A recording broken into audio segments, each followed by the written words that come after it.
Pouco sobre a Bíblia comemorativa dos 70 anos da Igreja Presbiteriana de Jundiaí.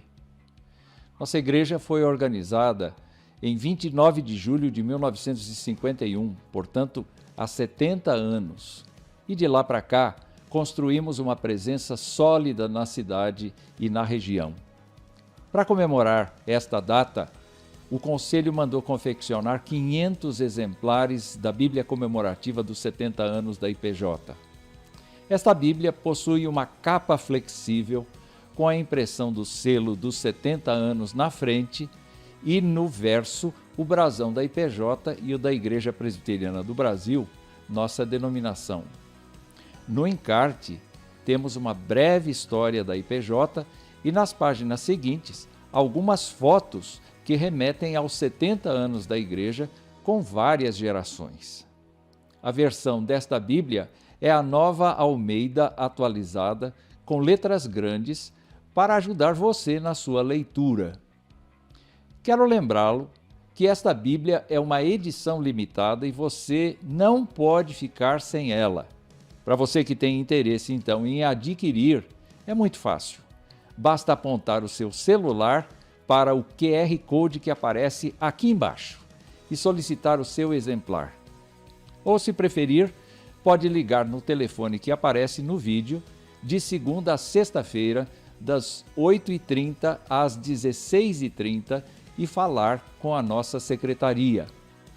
Presenteie seus familiares e amigos e este, sem dúvida, é o meu recado.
Olá, meus queridos irmãos.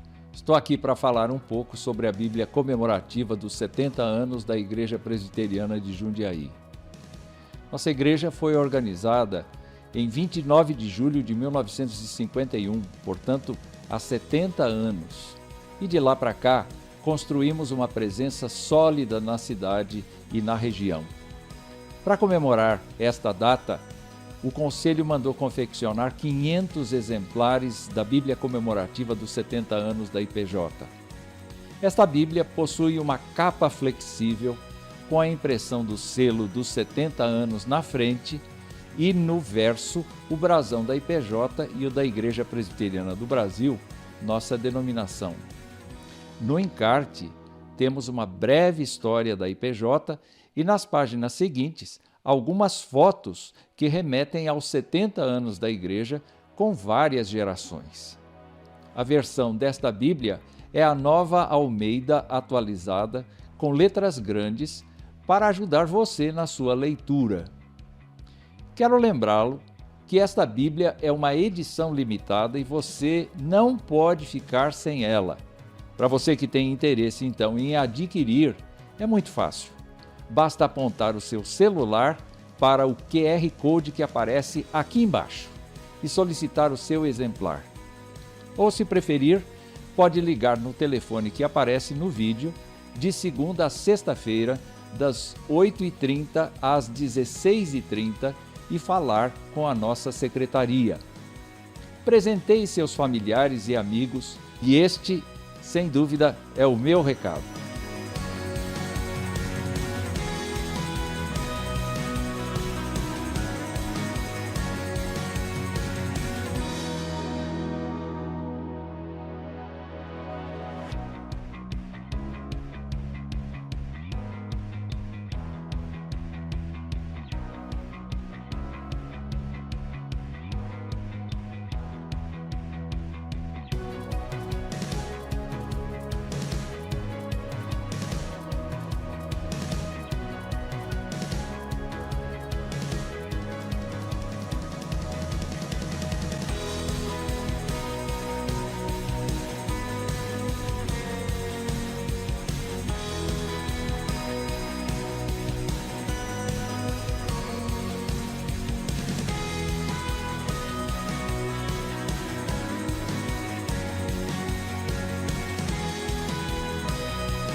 Irmãos queridos, boa noite a todos.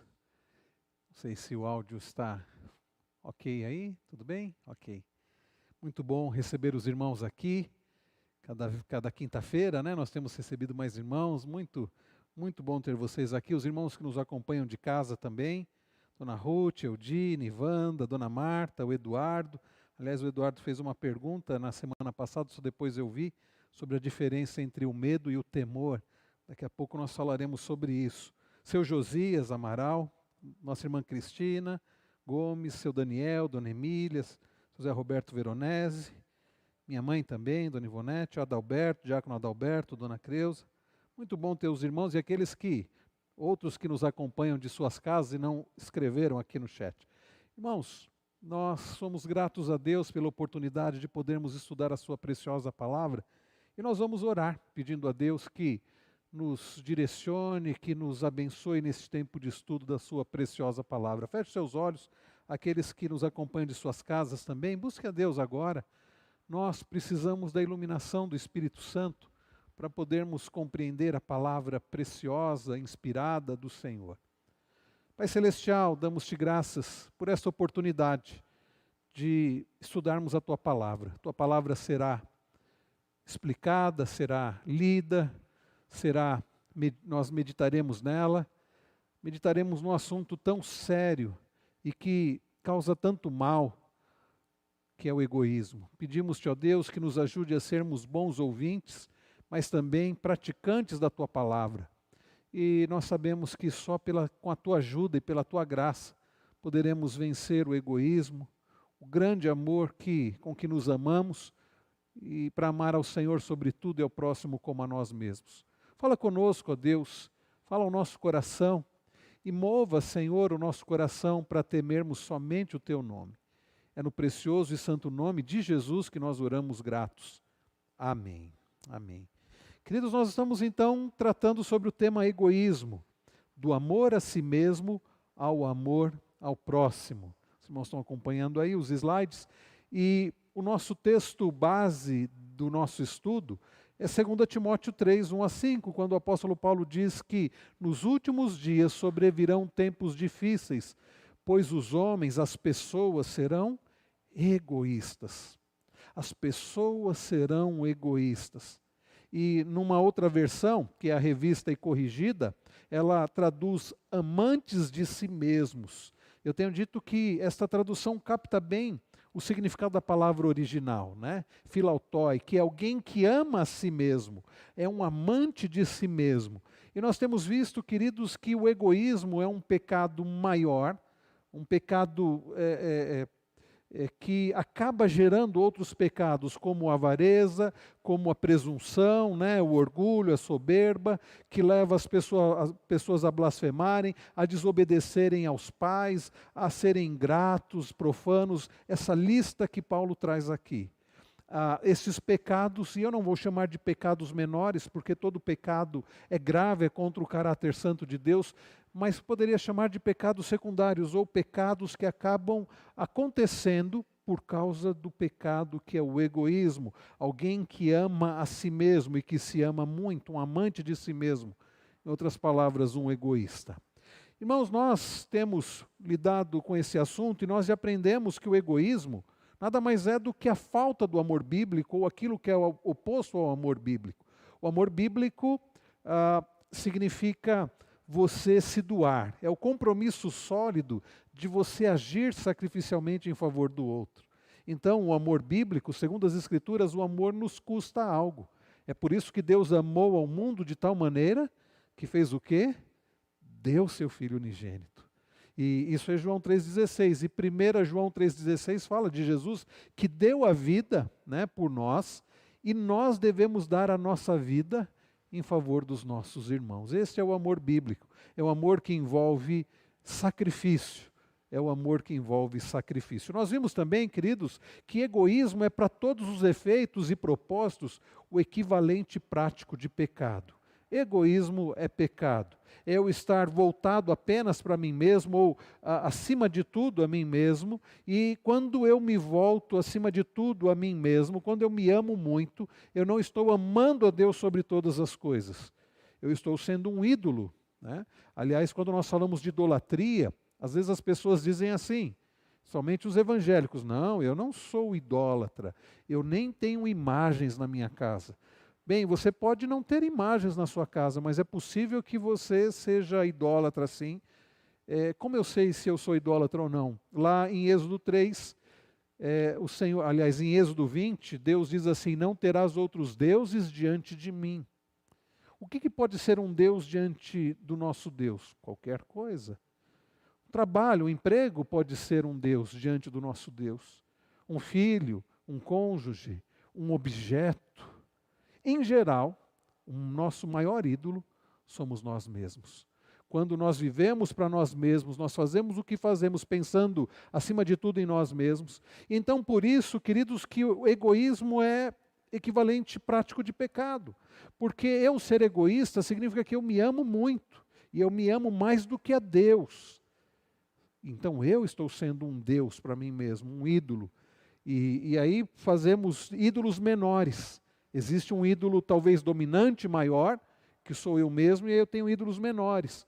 Pessoas que me servem, que são então convenientes para mim, eu acabo adorando porque elas me servem de alguma forma.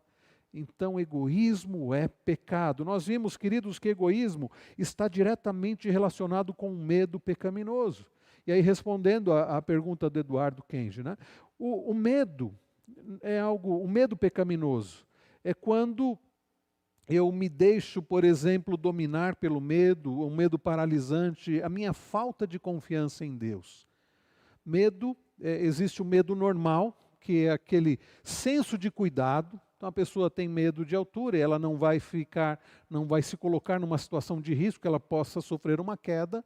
Né? Ela tem os medos normais, aquilo que é natural, que pessoas normais elas é o senso de segurança. Agora o medo se torna pecaminoso quando ele é na verdade uma falta de confiança em Deus, quando o medo passa a me dominar e me impedir de fazer aquilo que eu devo fazer. Qual é a diferença do medo para o temor? Temer a Deus não é necessariamente ter medo de Deus, mas significa levar Deus a sério.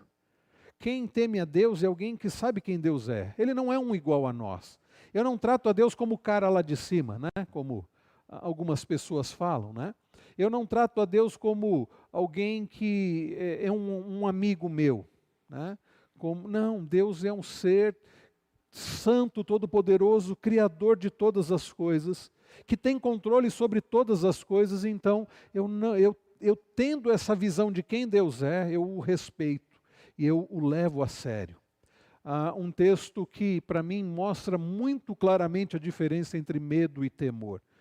Está lá no final do capítulo 4 de Marcos, quando os discípulos estão com Jesus no barco. Jesus os chama para que passassem para outra margem do mar, que na verdade o mar da Galileia é um grande lago, e os discípulos obedecem. E estando no barco, Jesus, muito cansado, dorme e vem uma tempestade. Ventos, ondas, e aquilo diz o texto que o barco era jogado de um lado para o outro.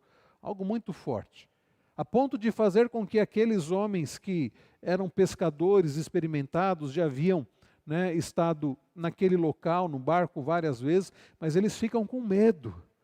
Medo, ali é medo. Medo de morrer, medo da situação. E é curioso que quem é que está com eles no barco? Jesus. E aí eles despertam Jesus e dizem assim: mestre, não te importa que pereçamos? Percebam, o medo deles leva à desconfiança. Eles têm medo porque eles acham que Jesus não se importa com a situação deles. Aliás, sempre que você tiver desconfiança do amor de Deus, do cuidado de Deus, você vai sentir medo. Se eu não confio que Deus me ama, se eu não confio que Deus cuida de mim, se eu não confio que Deus faz o que é melhor para mim, e às vezes esse melhor para mim envolve inclusive sofrimento, não é verdade? Às vezes é o sofrimento que é necessário para que eu possa enxergar situações, para que eu possa me voltar para o Senhor. Enfim, Deus tem os seus propósitos, né? O príncipe dos pregadores, Charles Haddon Spurgeon, dizia o seguinte, que a maior de todas as bênçãos é a saúde. vindo somente depois da doença. Ele dizia, é a maior depois da doença. E é curioso isso. E o que ele queria dizer? Porque é na doença, é no sofrimento que nós aprendemos as maiores lições. Quando Deus fala profundamente ao nosso coração. Alguém disse que na calmaria, na bonança, quando tudo vai bem, Deus sussurra nos nossos ouvidos, aos nossos ouvidos. Mas no sofrimento, Deus fala muito alto. Como se Deus estivesse, gritando para que nós possamos ouvir. E é quando nós ouvimos. Então, queridos, a situação dos discípulos, o medo deles era um medo pecaminoso. Por quê? Ora, não havia situação de perigo? Havia.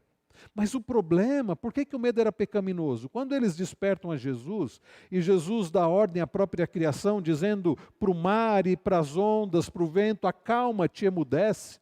E é claro, a criação obedece, porque quem deu ordens à criação foi o Criador. Jesus, depois de acalmar a tempestade, e de ser feita grande bonança, Jesus diz para os discípulos o quê? Por que é que vocês são assim? Na versão revista e atualizada diz tão tímidos. Há outras versões que dizem assim, por que vocês são tão medrosos? Por que é que vocês não têm fé? O medo é pecaminoso quando ele é fruto de falta de confiança, quando ele é fruto de falta de confiança no Deus que nos ama, que se importa com a nossa situação. E é curioso que o texto termina dizendo que os discípulos falam uns para os outros, cheios de temor. Aí vejam a diferença entre o medo e o temor. Que os discípulos cheios de temor diziam uns aos outros, quem é este que até o vento e o mar lhe obedecem? Quem é este que até a criação obedece? Percebe a diferença entre o medo e o temor? Eu tive um professor de aconselhamento bíblico, o Dr. Samuel Williams, ele que vem sempre ao Brasil, ele é doutor em psicologia, mas é conselheiro bíblico. Ele coloca a Bíblia acima da psicologia. E eu me lembro que certa feita, ele expondo esse texto, ele disse que o medo dos discípulos foi santificado. É curiosa essa ideia, que o temor é um medo santificado. Temer a Deus não é ter medo de Deus, mas é você, sabendo quem Deus é, você ficar maravilhado, você o respeitar, você saber que Ele está no controle de tudo e Ele pode fazer qualquer coisa. Mas não é um medo, por quê? Porque nós amamos a Deus e nós sabemos que Ele nos ama. Então não há medo, mas há um respeito profundo. Temer a Deus, eu tive um pastor na minha época de adolescência, que ele definia temor a Deus como levar Deus a sério. Sim, temer a Deus é levar Deus a sério, não é ter medo de Deus, mas é levar Deus a sério, é respeitá-lo.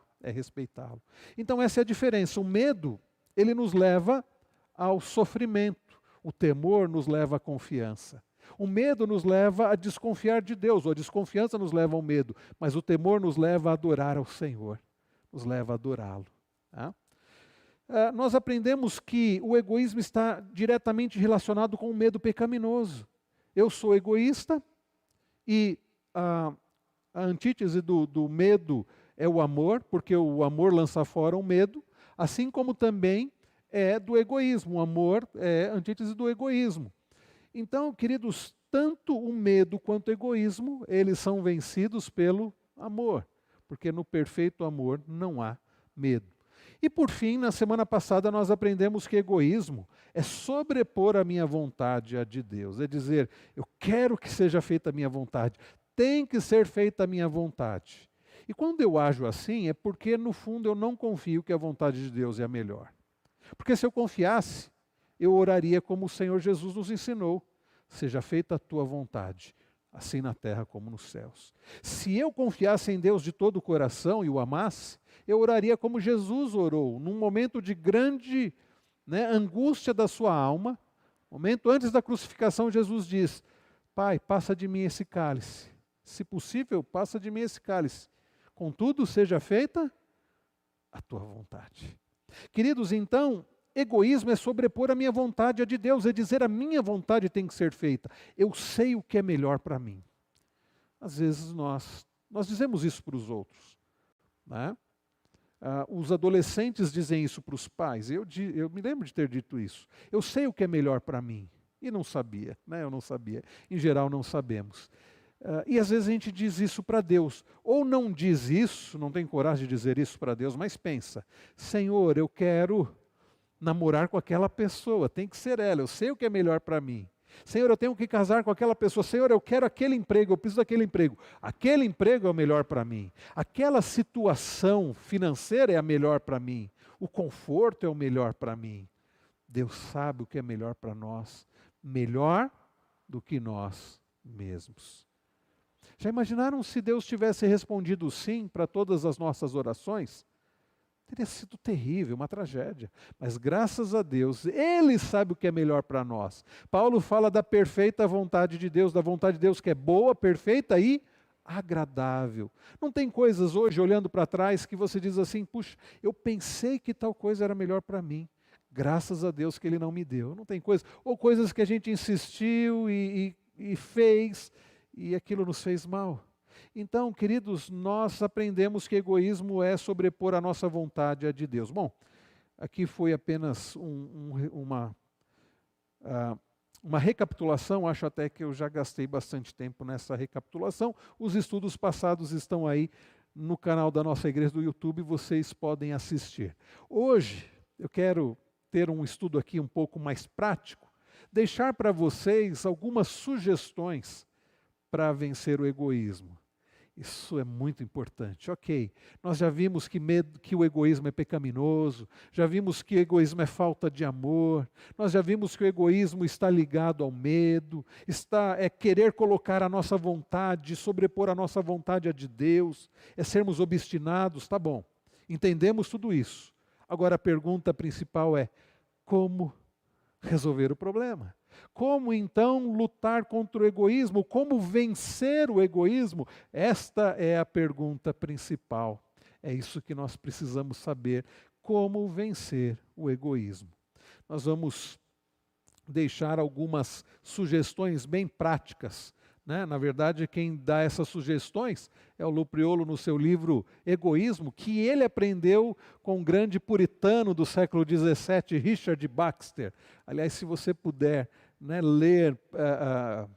ler obras de Richard Baxter, né, alguém que viveu há tanto tempo atrás, né, mas 1600 e alguma coisa, viveu no século XVII, mas escreveu coisas preciosas para as nossas vidas. E o Luiz Priolo, ele aprendeu com as obras do Richard Baxter e ele escreveu sobre egoísmo e nós estamos compartilhando com os irmãos. A primeira sugestão: entenda a natureza horrorosa do egoísmo e a enorme abrangência desse pecado.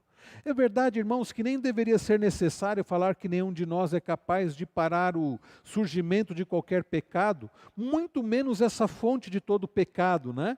Que é o egoísmo, sem a ajuda do Espírito Santo. Nós precisamos da ajuda de Deus. Sem Deus você não vai conseguir. Essa é a realidade. Talvez eu te desanime, mas essa é a realidade. Sem Deus você não vai conseguir. É por isso que o legalismo não ajuda em nada. Há muitas igrejas onde a mensagem é a seguinte: você precisa vencer o seu pecado. Você não pode fazer isso. Você não pode pecar. Você não pode agir assim. E a Bíblia ensina isso. Mas aí o pregador termina. E aí? Você ouve tudo aquilo e fala: bom, e agora? Eu não posso fazer isso, eu não posso fazer aquilo, é pecado tal coisa. Ok, mas e agora? E aí como a pessoa sai da igreja? Como vocês acham que a pessoa sai da igreja? Animada? Com esperança? Ela sai arrasada. Mensagens legalistas não produzem santificação. A mensagem da palavra de Deus, ela aponta o pecado. E na pregação nós apontamos o pecado. Mas uma mensagem nunca termina dessa forma. Se vira. Ela termina assim: há esperança para você em Cristo Jesus. Você não é forte, você não vai conseguir sozinho, mas nós temos um Salvador que é suficiente, que é forte, que é amoroso, para nos ajudar, para que nós possamos fazer aquilo que é necessário. Então, meus irmãos, o primeiro fruto do Espírito é o quê? O amor. O amor é o antídoto para esse veneno que flui em todas as nossas veias, que é o egoísmo. De forma que nós devemos resistir à tentação para ver as aplicações bíblicas que se seguem como algo que nós não podemos fazer pelas nossas próprias capacidades, pela nossa própria capacidade, mas que Deus pode nos ajudar a fazermos. Então, a parte de Cristo, fora de Cristo, sem a ajuda de Cristo, nós não podemos fazer nada. Aliás, podemos sim, nós podemos tornar a situação pior, tá?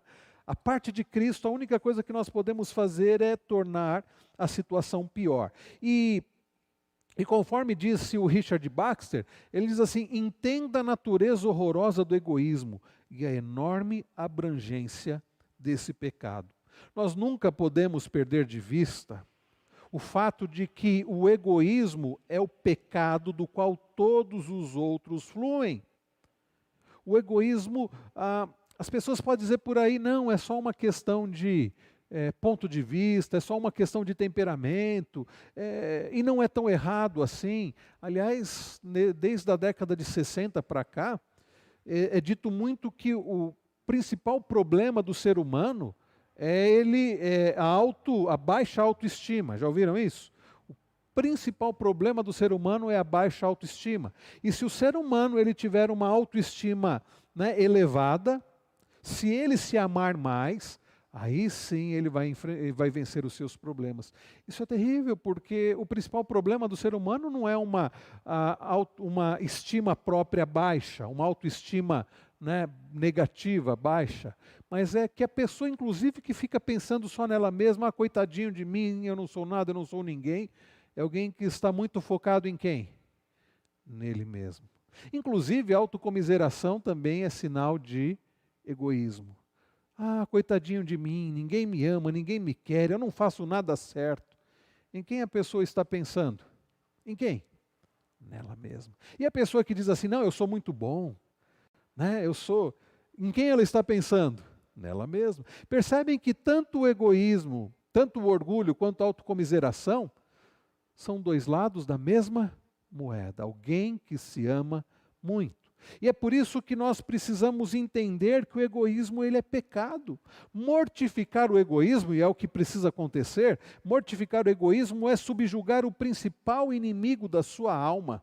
É remover do diabo o maior instrumento pelo qual ele tenta nos influenciar e seduzir. Olha só o que Tiago diz, e aqui eu estou usando a nova versão transformadora, a NVT, porque eu entendi que ela traduz bem a ideia aqui, ela chama de ambição egoísta. Outras versões usam um outro termo. Tiago diz assim, mas se em seu coração há inveja amarga e ambição egoísta, não encubram a verdade com vanglórias e mentiras, porque essas coisas não são a espécie de sabedoria que vem do alto, antes são terrenas, mundanas, e Tiago acrescenta, demoníacas. A coisa é muito séria. E aí Tiago conclui, pois onde há inveja e ambição egoísta, também há confusão e males de todo tipo. A epístola de Tiago ela é muito prática, muito direta. Eu tinha um professor que ele dizia o seguinte, se você for pregar Tiago, pregue quando você está chegando na igreja, porque é uma carta que vai acabar trazendo temas que vão incomodar as pessoas. Então, se você está chegando na igreja, ninguém vai poder dizer assim, o pastor está dando umas indiretas. E esse professor dizia, ou pregue quando você está saindo da igreja, que aí, mesmo que o pessoal ficar bravo, você está indo embora mesmo, né? Tiago deve ser pregada, né, independente se o pastor está chegando ou saindo, mas Tiago traz temas que incomodam, porque egoístas que somos. Não queremos ouvir, por exemplo, que a nossa língua pode causar um grande mal, somente quem gosta de fofocar, falar muito. A pessoa não vai gostar de ouvir isso, e Tiago fala sobre isso. Não vai gostar de ouvir que o problema está dentro e não fora. Tiago, no capítulo 4, diz de onde procedem as contendas, né, as guerras que existem entre vocês, de onde senão dos prazeres que militam na vossa carne. A gente não gosta de ouvir, queridos, que devemos, como diz Tiago lá no capítulo 1, verso 19, estarmos prontos para ouvir, sermos tardios para falar e sermos tardios para nos irar. Porque a gente faz tudo o contrário. A gente é pronto para falar, é pronto para nos irarmos e tardios para ouvir, não é isso? Então Tiago trata de coisas que nos incomodam porque é a Bíblia apontando os nossos pecados. E aqui Tiago é muito claro, onde há inveja e ambição egoísta, também há confusão e males de todo tipo. Então, não brinque com esse pecado. Não ache que o egoísmo é coisa banal, né? Todo mundo é egoísta, é normal. É pecado e acaba gerando outros muitos pecados. Um segundo conselho aqui do Baxter, além de dizer para nós entendermos a natureza horrorosa do egoísmo e a enorme abrangência desse pecado, ele também diz que devemos nos lembrar constantemente de quão mais extremamente qualificado Deus é para governar a sua vida do que você. Olha que interessante esse conselho. Considere então as perfeições do Deus glorioso a quem você serve. Nós precisamos considerar as perfeições gloriosas do Deus a quem nós servimos e os propósitos pelos quais Ele nos salvou. E então devemos nos lembrar constantemente, isso precisa ser diário, você precisa trazer à sua memória sempre quão Deus é mais extremamente qualificado do que você para governar a sua vida. Porque no fundo nós achamos que nós somos qualificados para governarmos a nossa vida. Eu sei o que estou fazendo, nós achamos. Eu sei como agir. Eu tenho controle. Mentira. Engano seu. Nós não temos controle de nada. E mais, nós não somos qualificados para dirigir a nossa própria vida. A pessoa ela vai dirigir algum veículo, né? Seja um veículo de passeio, seja um caminhão, seja uma moto, eu não sei. E aí ela precisa aprender a dirigir, ela precisa tirar a carta, a habilitação. E então ela está habilitada e ela acha, eu estou habilitado. Bem, irmãos, eu creio que nós nunca poderíamos tirar a habilitação da nossa própria vida, porque nós nunca, por nós mesmos, estamos habilitados para dirigir a nossa própria vida. E se tentarmos, vamos fazer besteira. É por isso que eu tenho insistido que o pior conselho é siga o seu coração. Mas há uma boa notícia. Qual é a boa notícia? O nosso Deus, Ele é extremamente qualificado para governar a nossa vida.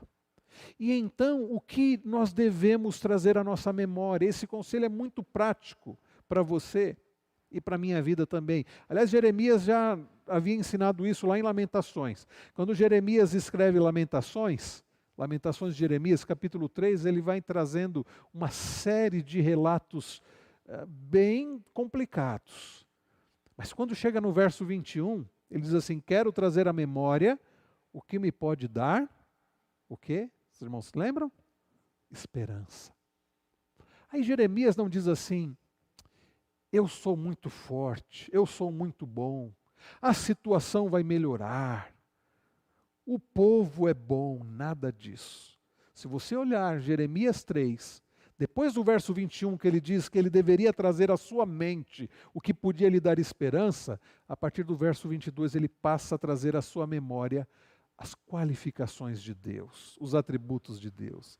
Ele fala sobre as misericórdias do Senhor, que não tem fim, que se renovam a cada manhã. Ele fala sobre a fidelidade do Senhor, ele fala sobre a bondade do Senhor, ele fala sobre o poder do Senhor. Irmãos queridos, é isso. Para nós vencermos o egoísmo, nós não temos que trazer à nossa mente quem nós somos, isso vai piorar a situação. Nós não temos que trazer à mente quem o outro é, nós temos que trazer à nossa mente quem Deus é.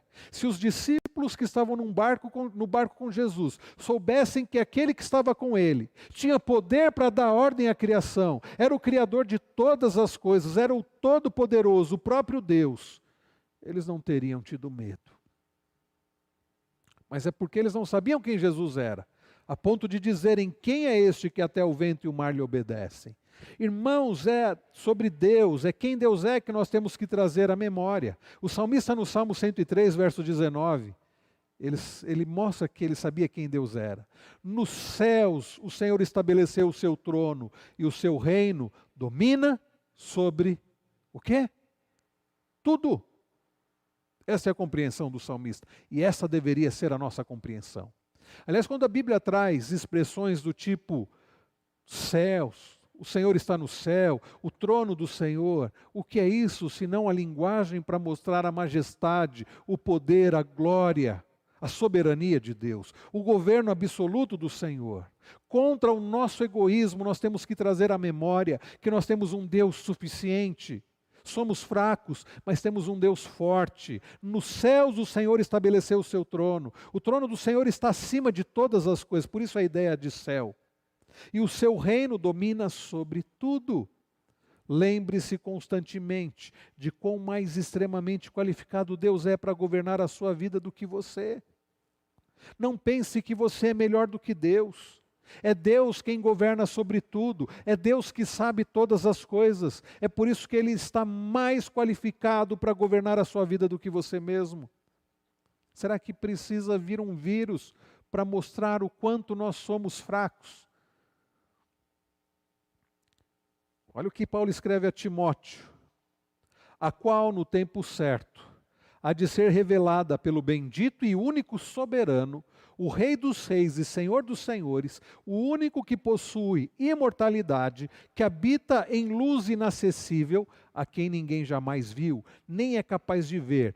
A Ele honra e poder eterno. Amém. Paulo se refere a Deus como bendito e único soberano. Paulo se refere a Deus como o Rei dos Reis e Senhor dos Senhores. Paulo se refere a Deus como aquele que existe desde sempre e é eterno.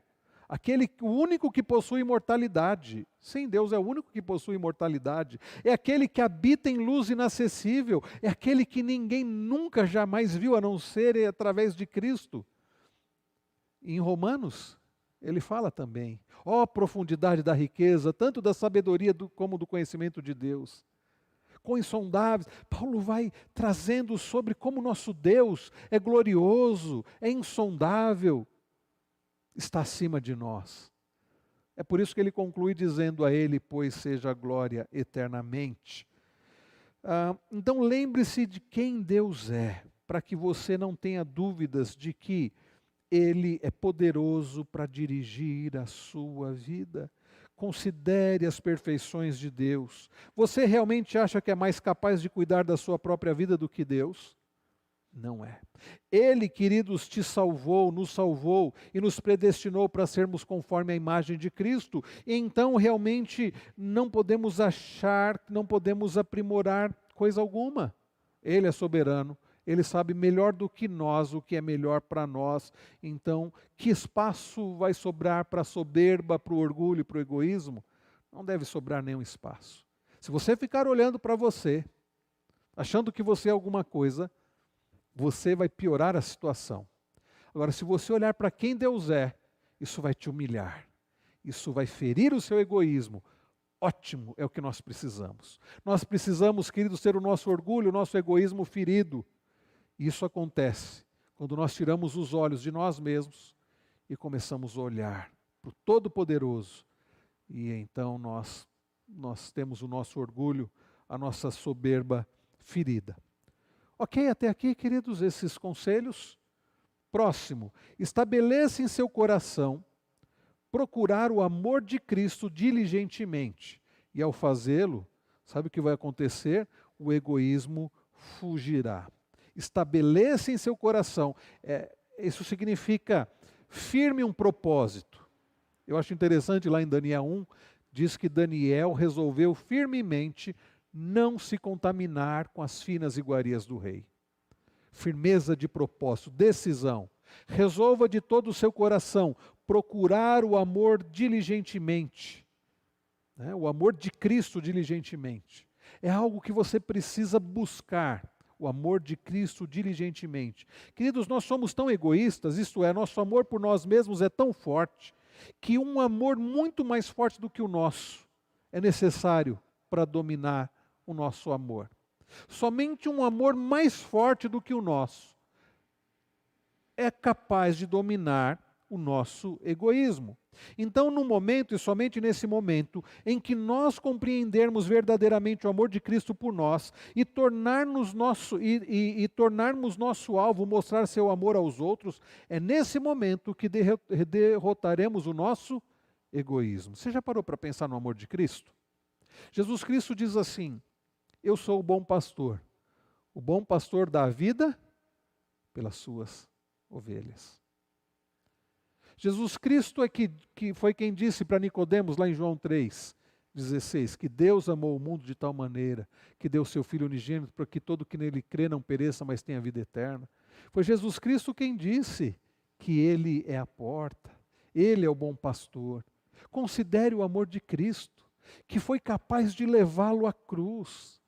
Sabe, quando Jesus veio a esse mundo, Ele não veio enganado.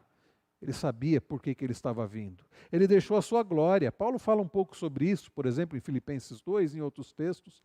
Jesus Cristo não veio enganado. Ele sabia por que ele veio. Ele sabia o que aconteceria com ele quando ele monta num jumentinho emprestado e entra em Jerusalém.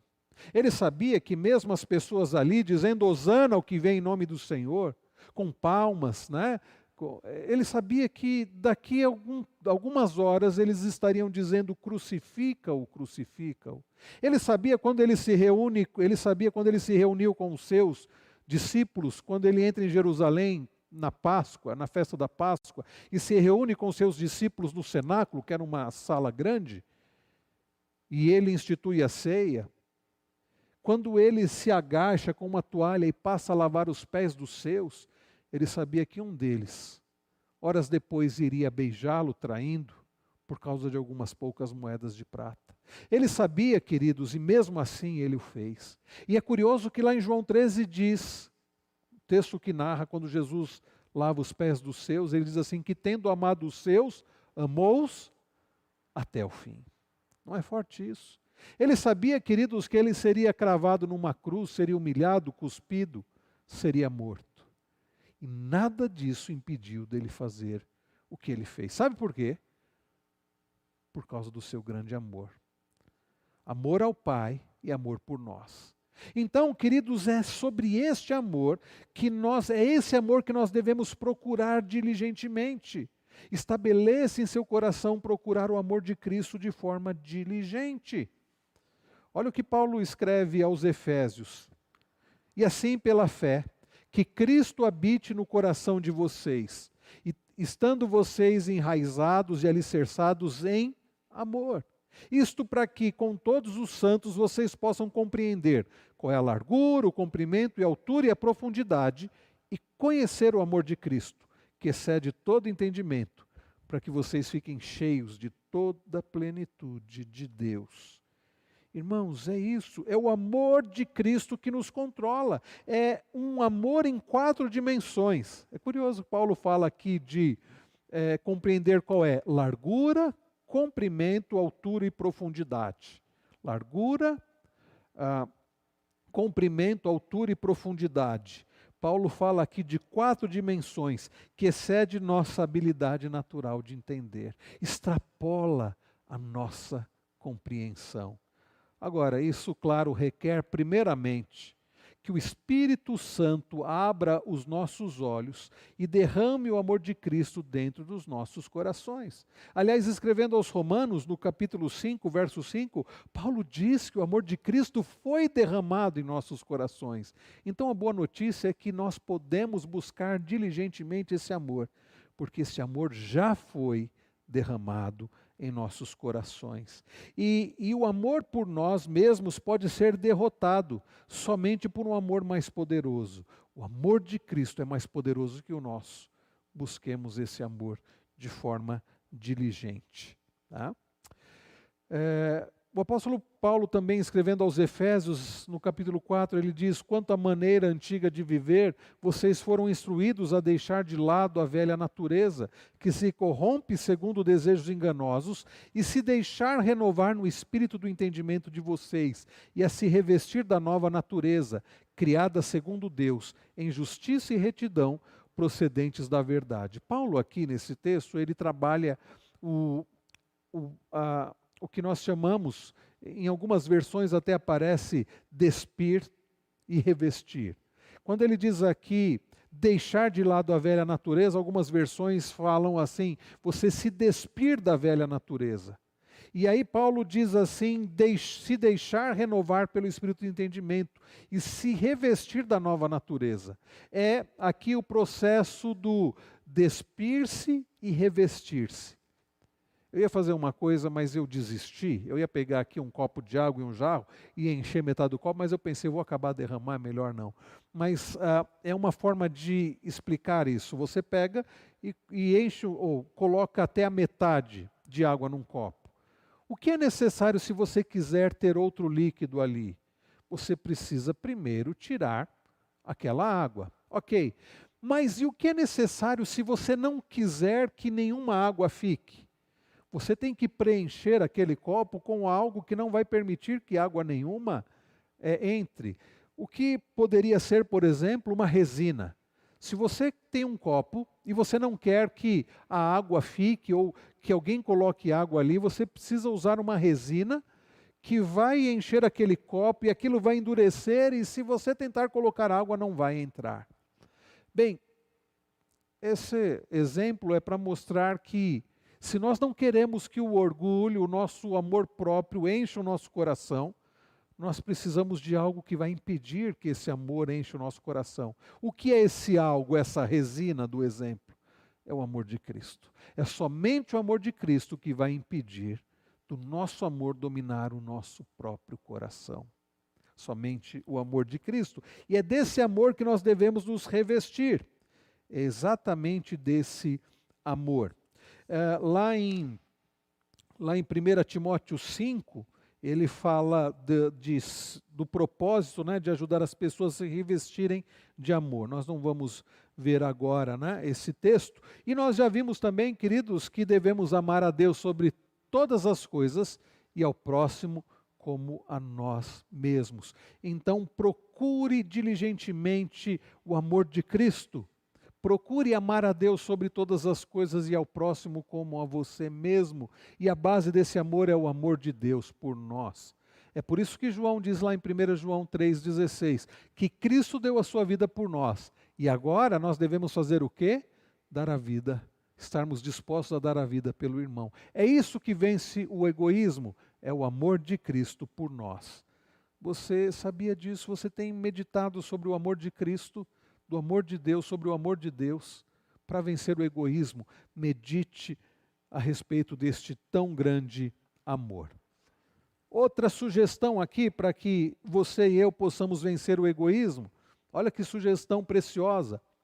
Sature sua mente, encha sua mente com aquelas porções das Escrituras que descrevem e explicam tanto o amor a si mesmo, quanto o seu antídoto bíblico, o amor de Deus, o amor ágape. Ficou faltando aqui colocar o amor ágape, né, que é o amor de Deus, o amor sacrificial.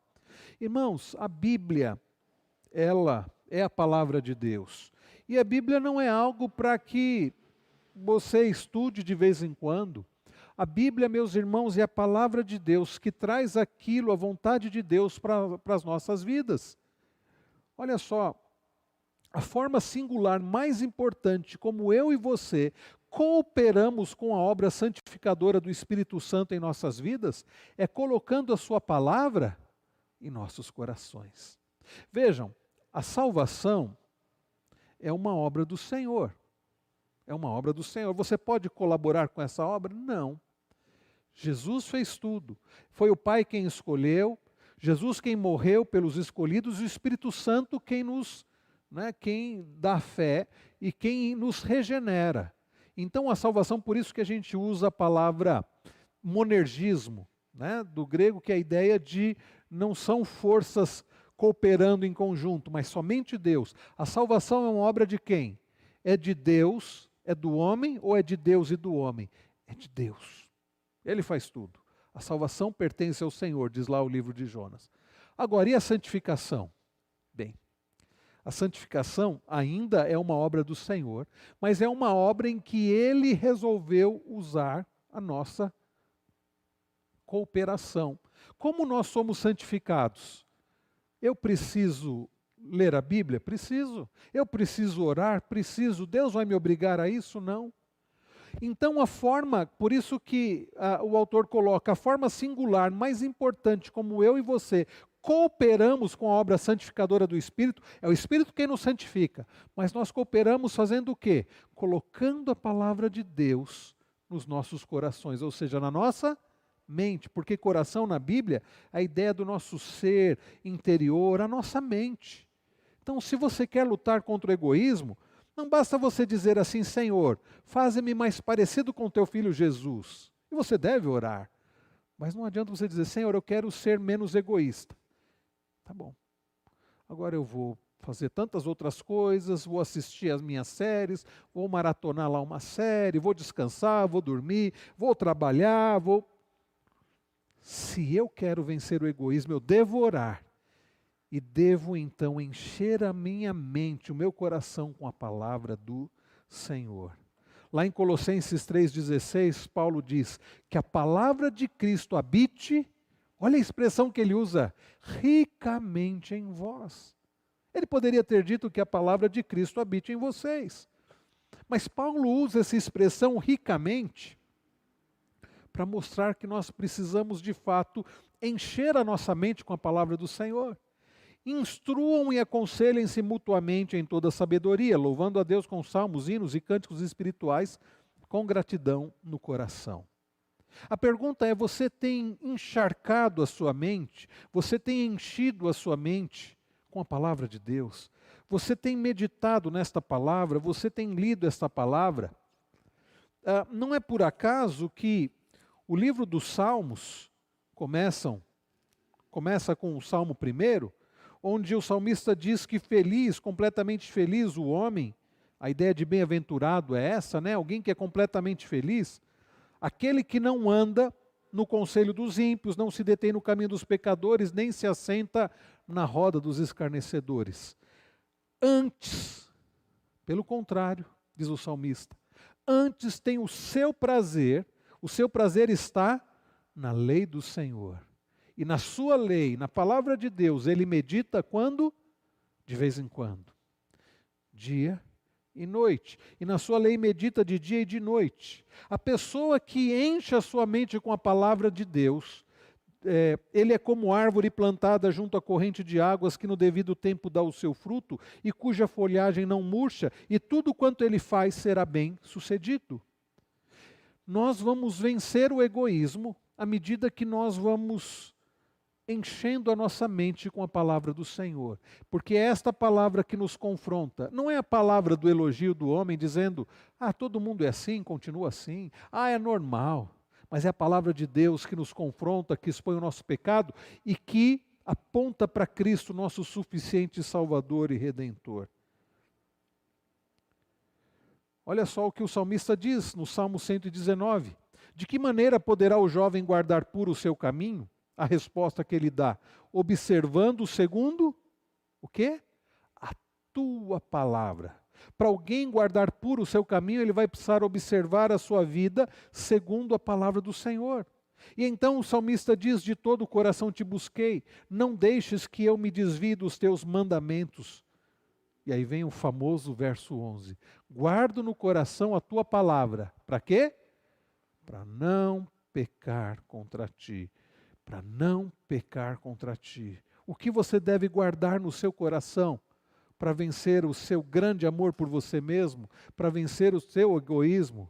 A palavra do Senhor. Muito bem, queridos, então, saturar a nossa mente com a palavra de Deus, né? Que explica tanto o amor a nós mesmos quanto o antídoto bíblico, o amor de Deus, o amor ágape. E para encerrar, considere, né, ou medite em como você pode demonstrar amor a Deus e ao seu próximo. Olha só o que diz Josué 1:8. Não cesse de falar deste livro da lei. Pelo contrário, medite nele Olha a ideia do Salmo 1, né? Medite nele quando? Dia e noite, para que você tenha o cuidado de fazer segundo tudo que nele está escrito. Então você prosperará e será bem sucedido. Moisés havia morrido, Deus havia usado Moisés até então. Você deve lembrar da história, o povo de Deus estava escravo no Egito, Deus envia Moisés, no começo Moisés, né, dá uma série de desculpas, quem sou eu? O que vão dizer? Né? Manda qualquer um, menos eu, sou pesado de boca.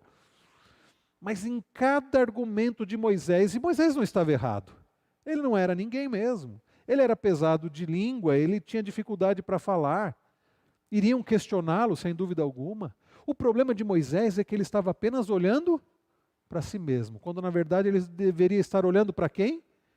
Para Deus, lembra? Devemos lembrar das perfeições de Deus. E aí Deus envia Moisés.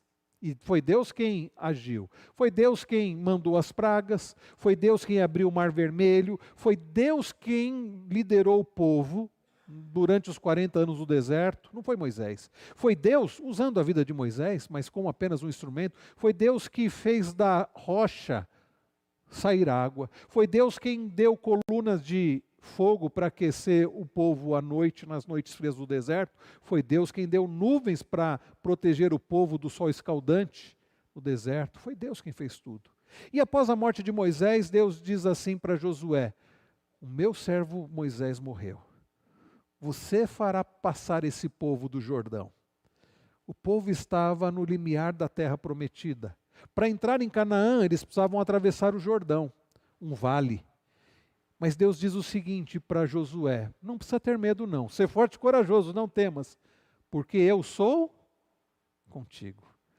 Mas Deus diz algo também para Josué: não cesse de falar deste livro da lei, pelo contrário, medita nele dia e noite, para que você faça tudo o que está escrito nele. E então você prosperará e será bem-sucedido. Queridos, o conselho de Deus, a ordem de Deus para Josué é para nós hoje. Não estamos para liderar uma multidão para entrar na terra prometida, não é o caso.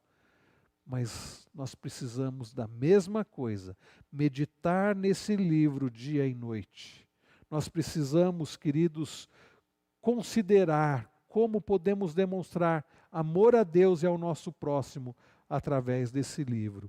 E eu não poderia encerrar sem deixar um exemplo para vocês de como fazer isso.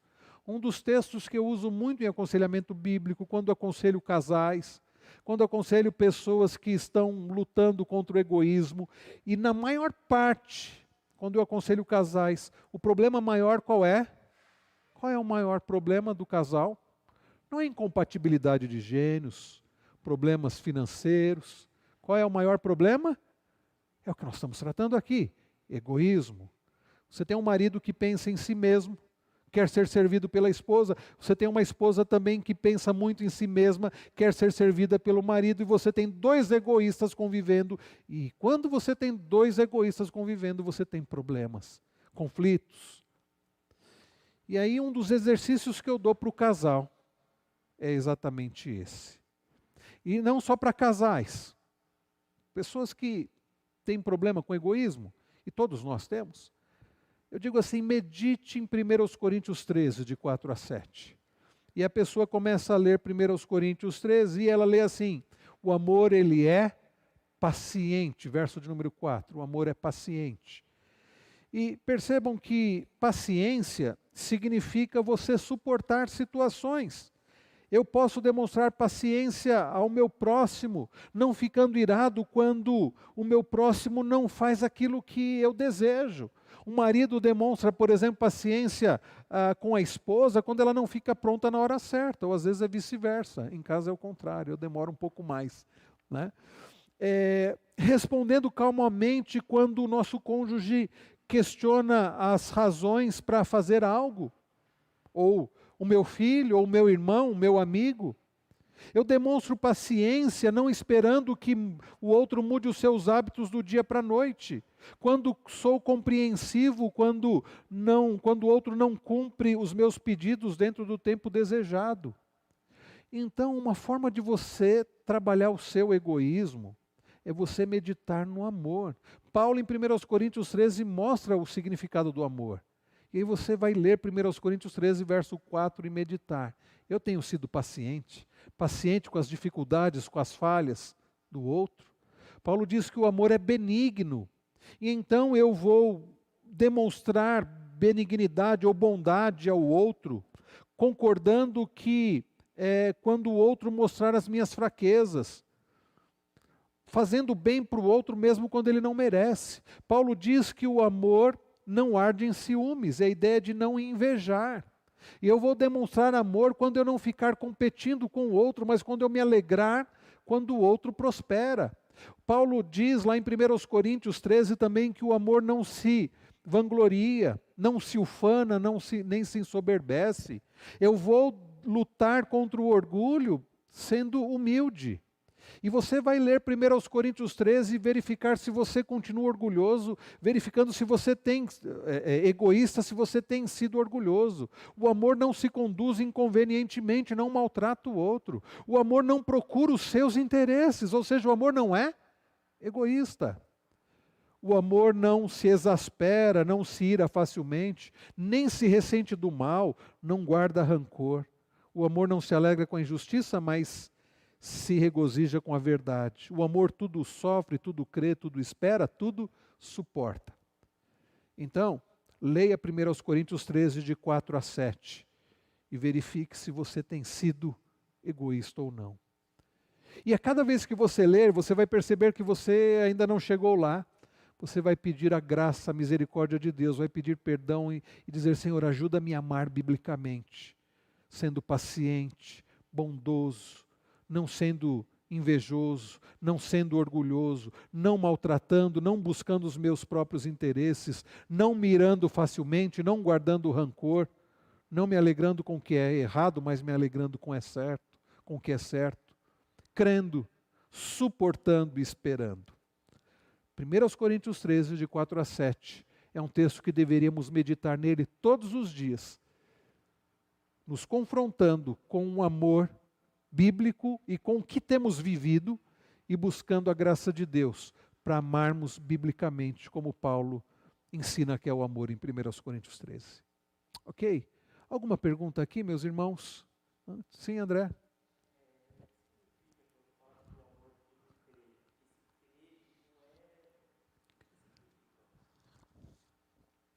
Quando o nosso irmão André está perguntando o que significa quando Paulo diz que o amor tudo crê, é o sentido de você levar em consideração o outro, não desconfiando do outro. Enquanto o outro, até que se prove o contrário, você continua, você confia em Deus acima de tudo e dá oportunidades para o outro sem ficar desconfiando. A desconfiança contínua é falta de amor. Será que fulano vai fazer isso? Será que fulano... Tá? Então é uma crença, tudo crê primeiramente em Deus, que é perfeito e que é digno de confiança, mas confiar no outro, até que prove o contrário, até que o outro prove o contrário. Porque às vezes nós agimos assim: não, até que me prove o contrário eu vou desconfiar. Não, confie, até que ele prove o contrário, confie. Então essa ideia de tudo crê, tudo espera, tudo suporta. Você confia, você espera e você suporta. Porque em geral nós desconfiamos, nós não esperamos e nós não suportamos. Tá? Então é confiar no outro, até que o outro prove o contrário. Tá? Ok, queridos, deixa eu ver aqui, eu acho que não tem hoje perguntas aqui. Bom, nós vamos orar, pedindo a Deus, depois de tudo que nós vimos aqui, eu acho que é pedir perdão a Deus pela nossa falta de amor e pedir a Deus ajuda, graça, para que sejamos como Cristo, para que amemos assim como Paulo nos ensinou em 1 Coríntios 13. Feche seus olhos, diga: Senhor, perdoa-me pela minha falta de amor, porque por vezes tenho sido egoísta, diferente do que ensina 1 Coríntios 13, não tenho sido paciente, não tenho sido benigno, por vezes tenho sido invejoso, tenho buscado o meu próprio interesse. Diga para Deus: perdoa-me, Senhor, pelo meu egoísmo, pela minha falta de amor ao Senhor e ao meu próximo. Nós aprendemos hoje, irmãos, que devemos olhar para o nosso Deus. Sabendo quem Deus é, diga: Senhor, crendo que o Senhor é o Deus todo-poderoso e todo-amoroso, eu peço, ajuda-me a ser mais parecido com o teu amado Filho Jesus Cristo. Como diz aquele antigo cântico, ensina-me a amar ao meu irmão, a olhar com os teus olhos, perdoar com o teu perdão. Dá-me um novo coração. Vamos orar como Davi lá no Salmo 51:10. Cria em mim, ó Deus, um coração puro. Ajuda-me, Senhor, a desejar mais da Tua palavra, mais do Senhor. Ajuda-me a encher o meu coração, a minha mente com a Tua palavra, a buscá-lo mais em oração, para que eu cresça à semelhança de Cristo. Pai Celestial, nós nos colocamos diante do Senhor, reconhecendo que pecamos, que não somos quem deveríamos ser, mas reconhecendo que o Senhor é o Deus Todo-Poderoso e Todo-Amoroso, e no Senhor está a nossa esperança. Sabemos que por nós mesmos nós não vamos conseguir vencer o nosso egoísmo, mas sabemos que, através de Cristo, aquele que amou a ponto de dar a própria vida por nós, aquele que nos ensinou humildade, sendo o Rei dos Reis e Senhor dos Senhores, aquele que se sacrificou, é nele que nós temos esperança, é naquele que é forte que nós temos esperança, é naquele que foi tentado em todas as coisas e não pecou, é naquele que é o nosso sumo sacerdote, que se compadece de nós. Senhor, ajuda-nos, fortalece-nos, para que possamos amar ao Senhor sobre todas as coisas, e ao nosso próximo como a nós mesmos. Ajuda-nos, ó Deus, a colocarmos esses conselhos em prática, que nós aprendemos nesta noite, para vencermos o nosso egoísmo. Senhor, nós pedimos estas bênçãos, no nome do nosso amado, forte, suficiente Redentor e Salvador, Jesus Cristo. Amém. Amém. Muito bem, queridos, nós agradecemos aos irmãos aqui presentes, aqueles que nos acompanharam até agora. Que Deus abençoe a todos, além daqueles que nós citamos no início, né? Também escreveram aqui Dona Jacira, a Leia Monteiro, o Eduardo Fazan, também presbítero Lerose, Luiz Carlos Lerose, a Keila, a Daniela Marques, né? E o Arthur, quem mais? Geraldo Cavalcante, Geraldo e Joelma, saudades dos nossos queridos irmãos, nosso irmão Alain, e também Dona Jacira, eu acho que eu já citei, né? Queridos, lembrem de orar pela nossa irmã Nilzete, esposa do nosso irmão Diácono Marcos. Nossa irmã Nilzete, como foi falado no domingo, ela sofreu uma queda e ela fraturou o braço, o ombro, e ela vai ter que ser submetida a uma cirurgia, né? Aliás, vai ser justamente no aniversário dela. Mas nós vamos estar orando por ela, então orem por ela, né? Amanhã também nossa irmã Claudete vai passar por uma pequena cirurgia, então vamos orar por essas nossas irmãs, pela Claudete amanhã, Claudete, esposa do Marcelo Matias, e pela nossa irmã Nilzete, esposa do Diácono Marcos, né? Não deixem de orar, orando durante a semana, se você puder, quiser ligar também, né? E nós vamos informando os irmãos da situação de saúde dessas nossas irmãs, tá bom? Que Deus abençoe a todos, dando um ótimo restante de semana, em nome de Jesus.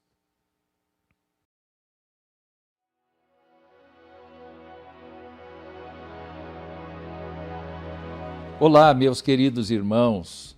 Estou aqui para falar um pouco sobre a Bíblia comemorativa dos 70 anos da Igreja Presbiteriana de Jundiaí. Nossa igreja foi organizada em 29 de julho de 1951, portanto, há 70 anos. E de lá para cá, construímos uma presença sólida na cidade e na região. Para comemorar esta data, o Conselho mandou confeccionar 500 exemplares da Bíblia comemorativa dos 70 anos da IPJ. Esta Bíblia possui uma capa flexível com a impressão do selo dos 70 anos na frente e no verso o brasão da IPJ e o da Igreja Presbiteriana do Brasil, nossa denominação. No encarte, temos uma breve história da IPJ e nas páginas seguintes, algumas fotos que remetem aos 70 anos da igreja com várias gerações. A versão desta Bíblia é a Nova Almeida atualizada, com letras grandes, para ajudar você na sua leitura. Quero lembrá-lo que esta Bíblia é uma edição limitada e você não pode ficar sem ela. Para você que tem interesse, então, em adquirir, é muito fácil. Basta apontar o seu celular para o QR Code que aparece aqui embaixo e solicitar o seu exemplar. Ou, se preferir, pode ligar no telefone que aparece no vídeo de segunda a sexta-feira, das 8h30 às 16h30 e falar com a nossa secretaria. Presenteie seus familiares e amigos e este, sem dúvida, é o meu recado.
Olá, meus queridos irmãos. Estou aqui para falar um pouco sobre a Bíblia comemorativa dos 70 anos da Igreja Presbiteriana de Jundiaí. Nossa igreja foi organizada em 29 de julho de 1951, portanto, há 70 anos. E de lá para cá, construímos uma presença sólida na cidade e na região. Para comemorar esta data, o Conselho mandou confeccionar 500 exemplares da Bíblia comemorativa dos 70 anos da IPJ. Esta Bíblia possui uma capa flexível com a impressão do selo dos 70 anos na frente e no verso o brasão da IPJ e o da Igreja Presbiteriana do Brasil, nossa denominação. No encarte, temos uma breve história da IPJ e nas páginas seguintes, algumas fotos que remetem aos 70 anos da igreja com várias gerações. A versão desta Bíblia é a Nova Almeida atualizada, com letras grandes, para ajudar você na sua leitura. Quero lembrá-lo que esta Bíblia é uma edição limitada e você não pode ficar sem ela. Para você que tem interesse, então, em adquirir, é muito fácil. Basta apontar o seu celular para o QR Code que aparece aqui embaixo e solicitar o seu exemplar. Ou, se preferir, pode ligar no telefone que aparece no vídeo de segunda a sexta-feira, das 8h30 às 16h30 e falar com a nossa secretaria. presenteie seus familiares e amigos, e este, sem dúvida, é o meu recado.